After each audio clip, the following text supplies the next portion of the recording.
এতে সংবাদ সম্মেলনে বলেছেন বিএনপির হাইকমান্ডের নির্দেশে আজকে এখানে অস্থিতিশীল পরিবেশ তৈরি করার জন্য এই কাউনিয়া পীরগাছা হারাগাছের মানুষকে যেহেতু তারা তাকে ভোট দেয় নাই তাদের প্রতি প্রতিশোধ নেওয়ার জন্য আজকে তারা এই ধরনের কর্মকাণ্ড শুরু করেছে।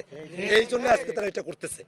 এতদিন পর্যন্ত আপনি শাড়ি লুঙ্গি কম্বল দিলেন, আর শাড়ি লুঙ্গি কম্বল যে মানুষের বাড়িতে থাকবে ওই মানুষের বাড়ি থেকে আজকে আমার এনসিপির একজন নেতা, জেলা কমিটির নেতা সুমন ভাই, তার বাড়িতে গিয়ে আপনার লোকেরা লুটপাট করে স্বর্ণ চুরি করে নিয়ে আসলো, লুটপাট করে নিয়ে আসলো, সেখান থেকে অর্থ লুটপাট করে নিয়ে আসলো, রুবাত ভাইয়ের বাড়ি ভেঙে দিল।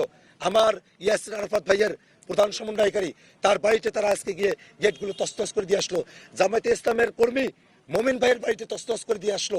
কতগুলো লোকেরা তারা বাইকগুলো তারা ভেঙে দিল, কত মানুষকে তারা আহত করলো, রক্তাক্ত করলো। তারা এই যে এত কিছু করলো, আপনি শাড়ি লুঙ্গিও দিবেন,